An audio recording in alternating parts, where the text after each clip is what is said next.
If you've clicked on this video, it's very likely that you or someone you love suffers from anxiety.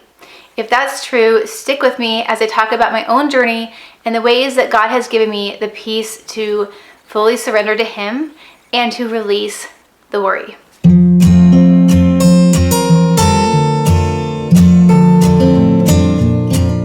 Hey guys, Laura here from What Laura Likes. So I'm really excited to be doing this video for you. I know that anxiety is something that a lot of us suffer from, and it's definitely not of God when we have anxiety. So we need to learn ways to be still, to know that God is God, and to find ways to truly surrender our lives to Him and to release the anxiety. And so I wanted to share with you in this video my own story of just kind of how I've always been an anxious person, the different books and resources I've used, and then where I am now, where I literally have no anxiety. In this very moment, I am not anxious about anything. And I have a huge overseas move to Germany coming up. We're hoping to be pregnant soon. We had a vasectomy reversal, and I could be anxious about whether that worked or not. We homeschool, I have a house to run, you know, the myriad of things that come with the vocation of being a wife and mother. And I have no anxiety. I am so at peace. And so I want to make this video in hopes that it will help somebody else find my peace that I have found. So with that, I'll start with my story. So I've always been a little bit of an anxious person, a little bit of a worrier, a little bit where you focus on the future more than the present. And in doing so, actually in school, that served me very well because I always excelled in school because I was always thinking about that next step. I never could just sit and rest. I was always a little bit stressed out about the next paper or the next test or the next presentation. And that level of anxiety led me to perform better than some of my other classmates who probably just did a better job living in the present, honestly. Well, fast forward to, you know, being a wife and mother and having a household to run, and the anxiety could really take over, especially in the day-to-day. I have all these plates I'm juggling as a wife and mother. You know, I have to maintain a home, I have to feed my children and create meal plans and shop for groceries. You know, I have to take care of my marriage and my husband and foster that love. I need to spend time with my kids. I need to homeschool. I have this YouTube channel. Like I said, we have this big move coming up. I have friends and family that need, you know, those relationships need fostering. I need time for prayer and to be with God. And those are not in the right order, obviously. But, and it can really cause this, oh my gosh, this like stress of how do I do it all? And so in some ways, without me knowing it, it accumulated into panic attacks. And I don't know if you've ever had a panic attack, but it feels like you're dying. And what triggered mine was I had a situation where I had some shrimp, and I don't think I had cooked it all the way, and I had an allergic reaction to shrimp. Now, I probably didn't need to go to the hospital. I probably could have just taken some Benadryl, but I didn't know what was going on with me. It was very, very quick reaction, and where we're living now is a very different ecosystem than where I grew up, and it's causing different allergies and things. Anyway, so this medical situation triggered future panic attacks. And I didn't know that's what they were. I thought I was having additional allergic reactions to things. I was very, very stressed out medically because I didn't know what was wrong with me. And I didn't know how to surrender to it. You know, and then Ryan was in Korea, like about a year later. And so I was all about myself, and I was noticing, I was like, oh my gosh, this isn't medical. This is a panic attack. And so I called my doctor, you know, I made a doctor appointment, and I went to her and I said, look, I think I'm having panic attacks. I don't know what to do with this, but I can't obviously live this way. And she's like, do you want medication? I'm like, no, I don't want medication. I want to figure out how to fix this, you know, I want to be better. And so I went and spoke to behavioral health, which is like kind of like a social worker / counselor. So she taught me this one thing called square breathing. And at the end of the video, I will walk you through how to do square breathing. It's very, very simple. And it was just so empowering to hear, one, that I'm not alone. Two, that like so many other people suffer from panic attacks, and that it was okay, that it didn't make me there's nothing wrong with me. This is just how my body was responding to stressors that I don't even think I was aware of. So as I was going through this journey with the panic attacks, at the same time, it was last year this time in November, my mother-in-law sent me the book Trustful Surrender to Divine Providence. And I remember I received it and she said, this is so good. And I did? Stuck it on my shelf because I had so many other books I was reading. It wasn't a priority. And I think a couple days, I can't remember if I got the flu, and I don't know if I got the flu like the same day I picked up the book, or it was right around the time that I was reading the book that I got the flu. And it was bad. It was over Thanksgiving last year. I was sick, so sick last year. And my daughter had like 103.8 temperature. I don't know. It was something high temperature, and I was dealing with, I was feeling terrible. And we had no food in the house because we were supposed to go to our friend's house for Thanksgiving. It was an interesting day last year at this time. But I had been reading this book, and it was talking about how everything comes from God, and there's a whole section in here about illness. And if you guys have been on my channel for a while, you know I love this book. Like, I've talked about it so many times, I've given it away. But it was so peace-inducing to think, okay, I have this cold, but God is willing my cold. I don't just get sick. Like, I mean, now there's natural reasons for us to get sick, of course. Like, if we don't wash our hands, we touch some of the germs. But we know that people are exposed to germs and don't get sick. And we know people that are barely exposed to germs and they get really sick. And so this idea is, okay, I'm ill right now, and I can just sit in this illness, and I can be okay with this because God's got me. God's holding my hand. I'm like snuggling up to God in my thoughts. When I was ill, I remember thinking, I'm just gonna like snuggle up next to Jesus and trust that he's holding me. And I did, and it was just so peaceful. After that illness, I really started diving into this book and into Trustful Surrender and Divine Providence, and trying to wrap my head around these ideas of what it meant. And I still went to see behavioral health, and I had some chaotic things happening in my life at that point. Through Christmas, and then I think it was in February where I finally stopped, and I said, I'm good. I don't have anxiety anymore. And this was all before COVID hit, and I feel like God was really preparing me for the COVID scenario, because I haven't been anxious once about COVID, like not at all.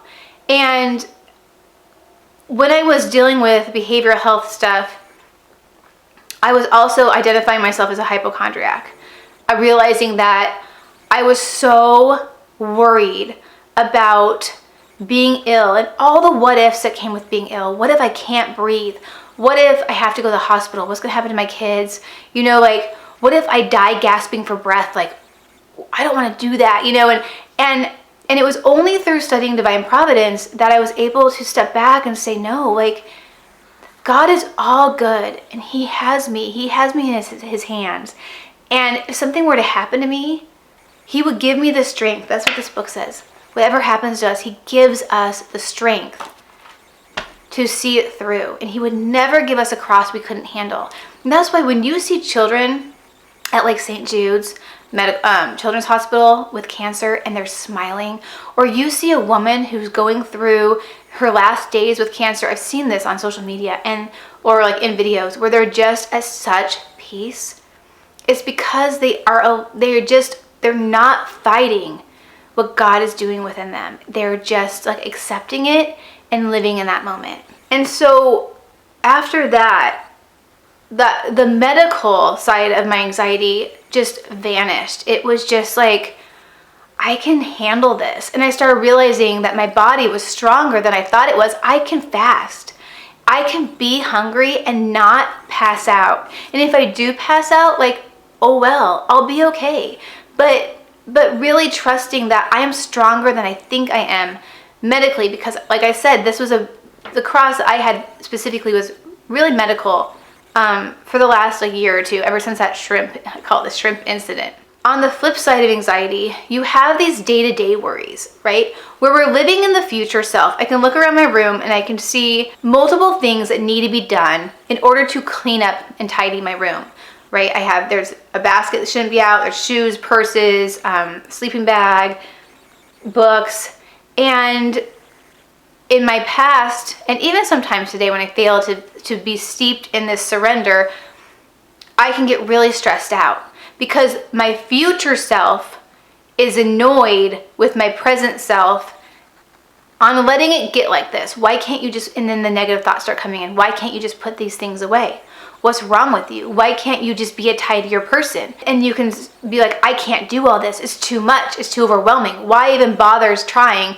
Because look at how messy it gets, because I'm just so bad at picking up, right? And you guys know these thoughts, and they create this level of anxiety, this level of discontent and unrest in your heart, because you want your reality to be different than it is. And rather than telling yourself, that's no big deal, I can spend 20 minutes in my room and pick it up, and I can make it back to normal if I want, right? I can reset my room. But yeah, I think when we go through, especially when we're responsible for so many things, there's all these plates we're juggling, we can get really overwhelmed, and the overwhelm creates anxiety. Another way that anxiety was affecting me was with my kids. And I've had to do a lot of like confession and prayer about this. But so for example, when we're trying to get out of the house, the kids need their shoes on. Ideally, they have a water bottle with them. And like, if we're going to mass, they need some kind of book to read, because we always show up at mass early so I can spend time in meditative prayer and spiritual reading. And I just like to be early for things. And so in those moments where I get anxious, so say they don't have their shoes on, what happens is I'm not actually mad at them. I'm mad at I had a priest point this out to me. I'm mad at myself for not having taught them or put systems in place to make the ideal reality happen. So maybe their shoes weren't put away because I don't have a system for encouraging them to continue to put their shoes in the right proper places. I'm not consistent with asking them to do that and then following through and checking up on them. They're children. I can't just assume they're going to do it right every time. I have to check up on them. You know, water bottles. Perhaps we only have one water bottle per kid, and that's not sufficient. They need like car water bottles. Or just I need to make sure that we always have plastic water bottles from the store. Whatever it is, right? For water. Maybe I need some water bottles by the front door that they can grab and go. So I end up getting mad at myself because I'm like, and then the negative thoughts start happening. Well, you're so bad at mothering. You don't even know how to create a schedule for your kids. It's not their fault. You're just bad at life, really, right? And then the anxiety happens, but guess what happens? I start yelling at myself in my head, and then it almost instantaneously comes out at them. And so I'm never actually mad at my kids. I'm mad at myself for the failure I see in my kids, because it's a reflection on the places I see as failing as a mother. If they're fighting and it's something where I've noticed a continuing behavior, I get mad at myself because I want them to be righteous, God-fearing, charitable people, especially with each other. And when I see their behavior as like sinful or disordered, I get mad at them, but it's not their fault. They're children. I get mad ultimately at myself for not instructing them enough, or not, maybe I wasn't paying enough attention to them that day, and so they're trying to get attention from each other because they haven't got enough from me because I didn't pour into them earlier on in the day. So I'll see behavior, I'll get mad at myself, I'll take it out on my kids, and then within 10 minutes I'm apologizing, and then I go to bed feeling terrible. Well, the other day I sat down and I prayed about it first, and I was like, God, why am I doing this? And this is what he said. He said, you need to slow down. So if you think about it, anxiety, it's like a wheel that's turning your head, and it goes faster and faster, and your breath gets shorter and shorter, and ultimately it can lead to a panic attack if you are prone to those, or that's where it goes. But the anxious feeling, like everything just tightens up inside you, and it's just like you don't feel any peace, and you're just kind of wound up. And God was like, I want you to slow down. But I'm not talking about just your breath or just your thoughts. He's like, I mean everything. Slow down your walk. Slow down how you talk. Slow down how you do the dishes or the laundry or how you clean a room. Stop racing around like a squirrel with her head cut off and then taking it out on your kids or even yourself, right? Because I'm so uncharitable even to myself, which St. Francis de Sales says, you must be kind to ourselves. He's like, just slow down.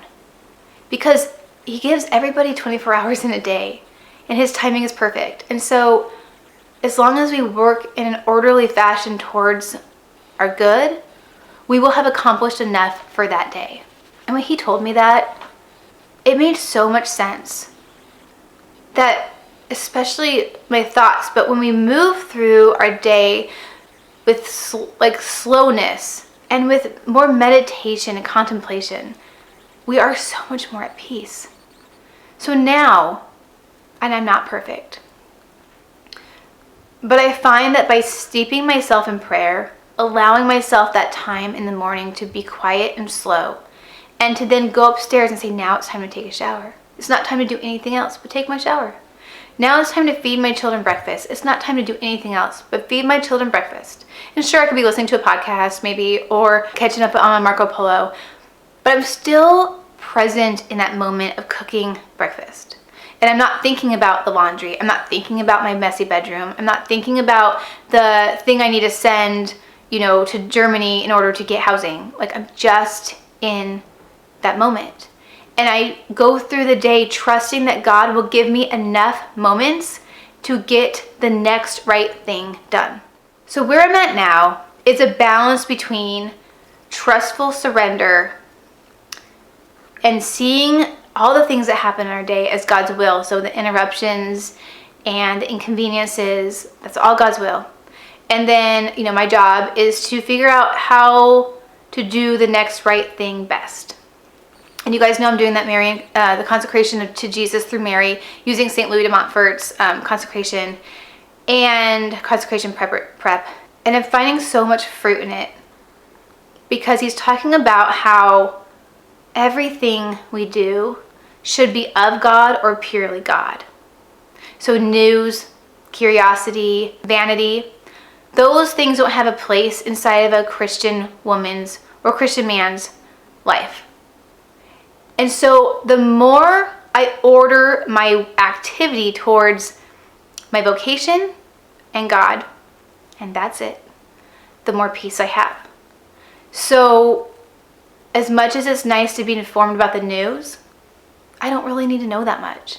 And I don't plan on sitting there and devouring it like I was during the election. Like, I think there was a time and place for that, but God's got this.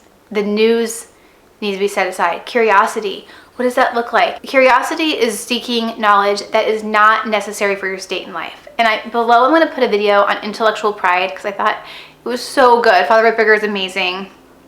And it really talks about how, we can have this sin of curiosity, which has nothing to do with our state in life. So we need to know God, we need to love God, and we need to do God's will.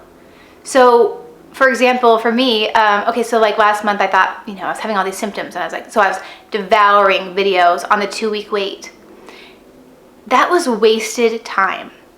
Maybe one video would have been excusable, but hours of 2-week wait videos when I could have been reading something godly, or I could have, been planning meals, or whatever I was doing instead, would have been so much better time spent. And so when we think about spending our time, especially when it comes to curiosity and knowledge, we really need to step back and say, how much of this is helping with my vocation? And this can also be in terms of social media and being curious about other people's lives. It doesn't matter. It doesn't matter what Jenny did down the street yesterday. It doesn't matter what, your aunt ate for breakfast or whatever, right? It doesn't matter. These are just mundane curiosities that take away from your vocation, and they cause anxiety. Because when we're not walking the narrow path as well as we could, I think our lives can get more anxious and more stressed out because we feel like we don't have enough time. But we do. We have absolutely the perfect amount of time, but only if our actions are rightly ordered. And so the more I focus my life intentionally on the ordered next best thing, the less anxiety I have. So there's two sides to this, right? There's the trustful surrender side, and then there's a more practical side. So let me share with you ideas for both. So obviously the first book I'd recommend was Trustful Surrender to Divine Providence, The Secret of Peace and Happiness. And I will link these books down below. The second book is Uniformity with God's Will by St. Alphonsus Liguori. I have fallen absolutely in love with the saint. He is one of my absolute favorites to read. He's easy to read. He's just so wise. And this book was $2 on Kindle. It's called Uniformity with God's Will. It has some of the same stories by the saints that are in here and some additional ones. One of my favorite ones is there was a monk who was visiting an abbey, and there was a snowstorm, and he showed up unexpectedly, or like not at the right time, and so it was nighttime, so he stood knocking in a snowstorm for hours. And when the people inside finally realized that he was outside, they said, "Oh my gosh, I'm so sorry, come on in." And he said, "Don't worry, because I'm perfectly happy. God just wanted to dump some snow on me, and if that's what God willed, then I'm happy with it." And I love that. I just love the surrender, because you guys, it's just, nothing alarms you. Nothing should, yes, there's moments in our lives where things are kind of an emergency, and we have an emergency response physiologically, but it should never alarm us because it's from God. All right, and then the last one is Into Your Hands, Father, Abandoning Ourselves to the God Who Loves Us by Wilfred Stinnison. And I just wanted to read this one thing, because I know a lot of people, whenever I talk about divine providence, they say, well, God doesn't will bad things to happen. There is no need to distinguish carefully between what God positively wills and what he merely permits. What he permits is also a part of his universal, all-embracing will. He has foreseen it from the beginning and decided how he will use it. Everything that happens has a purpose in God's plan. For me, it's easier for me just to say everything is God's will, because he's just all-knowing and all good and all-powerful. And so, it's just to deny that somehow, to think that somehow something is outside of his decisions. Now, of course, sin is completely outside of his, and sin is where all evil comes from. That's not of God, right? Because that's bad, and you can't be good and bad juxtaposed. But he can take evil and make it good. Like the good of him rubs off on even the evil. So that's why you see saints coming out of the Holocaust, right? You see hopefully the Holocaust being a warning sign for future generations. Let's hope. So practically, on the other side of things, some of the things that I have done to just practically help me with my day-to-day would be the getting things done productivity system.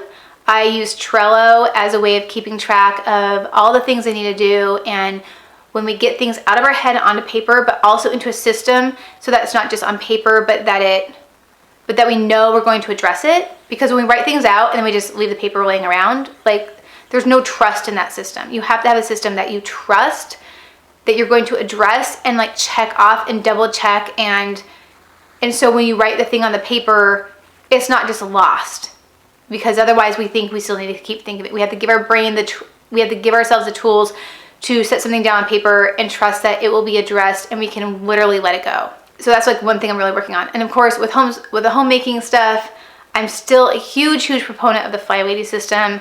I will put down below Kat's like getting started with the FlyLady system video down below. It's about a 45-minute video. I find it really helpful, and just having certain routines in place is just really so beneficial for your homemaking. Just the little things, the swish and swipe, or busting your home once a week for an hour with quick vacuuming, quick dusting, all the things. Getting your dishes done every night. Like, it's just these little things that add up to peace.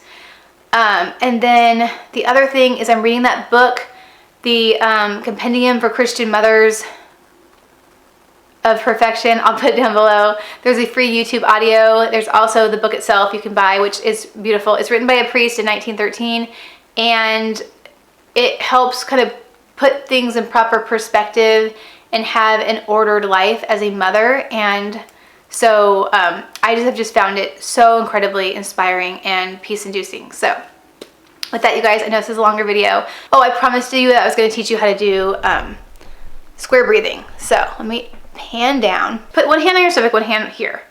And so you're going to breathe in for four counts, and then you're going to hold it at the top for 4 counts. And you want your stomach to go out, but also you want to expand up here. You want to kind of breathe into your whole torso. So